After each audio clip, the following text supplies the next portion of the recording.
Assalamualaikum dan salam sejahtera. Anda bersama saya Syuhaida Arifin dalam Semasa 7. Berikut antara tumpuan utama jam ini.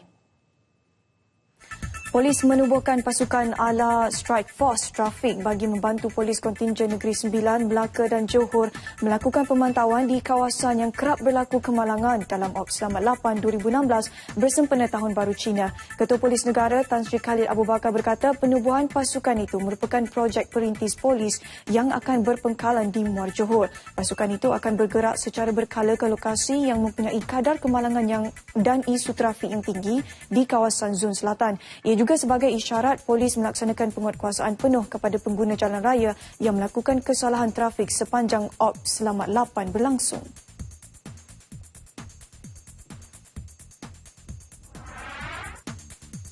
Kementerian Kesihatan memberi amaran risiko penularan virus Zika ke negara ini adalah tinggi. KKM memandang serius nyataan Pertubuhan Kesihatan Sedunia WHO bahawa jangkitan virus itu kini telah merebak dengan pantas di benua Amerika. Menurut satu kenyataan oleh Timbalan Ketua Pengarah Kesihatan Awam, Datuk Dr. Lokman Hakim Sulaiman, risiko jangkitan Zika di negara ini boleh berlaku disebabkan beberapa faktor. Antaranya Malaysia mempunyai nyamuk pembawa jangkitan virus Zika iaitu nyamuk Aedes dan densiti nyamuk Aedes di negara ini adalah sangat tinggi berdasarkan kepada hasil pemeriksaan premis-premis di seluruh negara.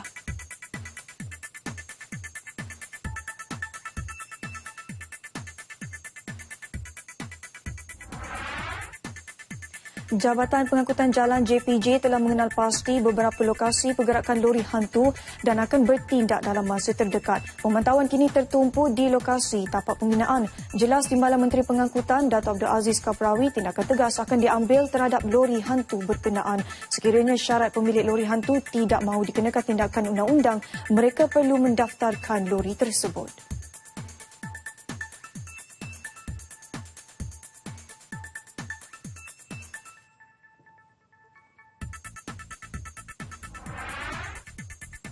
Polis Kelantan berjaya menahan semula 3 pelatih wanita Pusat Pemulihan Penagihan Narkotik Puspen Kampung Telong Bacok kurang 9 jam selepas mereka melarikan diri. Mereka ditemui bersembunyi di sebuah kediaman di Kampung Sungai Petai dekat Pasir Putih jam 12.30 hari semalam. Pelatih berusia 27, 35 dan 36 tahun itu melarikan diri dari asrama pada jam 3.30 pagi semalam selepas memukul seorang pengawal keselamatan lelaki berusia 35 tahun yang sedang bertugas di pintu keluar masuk utama.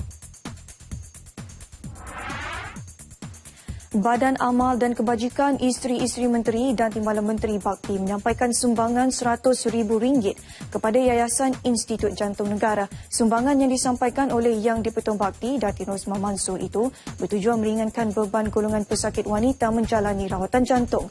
Menurut statistik, kadar bilangan wanita mengidap penyakit jantung di negara ini semakin meningkat. Sumbangan daripada Bakti itu diterima oleh Pengarah Institut Jantung Negara Tan Sri Dr. Rubaiyah Zambahari.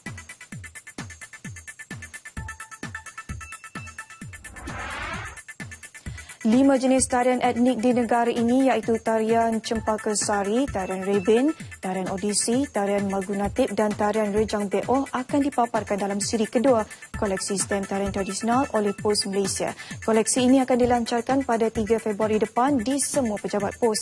Set lengkap stem koleksi tarian tradisional siri 2 ini boleh didapati dengan harga RM69.90 setiap satu.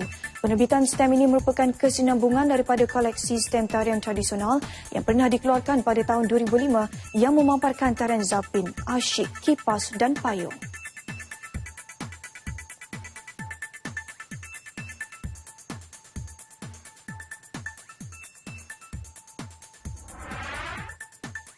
Kereta api Tanah Melayu Berhad KTMB menerusi perkhidmatan kargonya mencatatkan rekod apabila berjaya membawa 120 wagon sepanjang 1.9 km dengan muatan seberat 2,400 tan.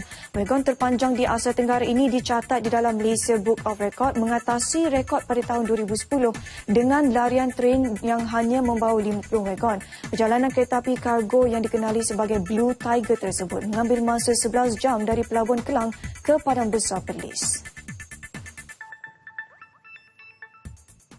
Banyak lagi berita dapat anda ikuti dalam Nasional 8 kurang sejam dari sekarang. Saya Syuhaida Arifin. Assalamualaikum dan salam sehat jiwa.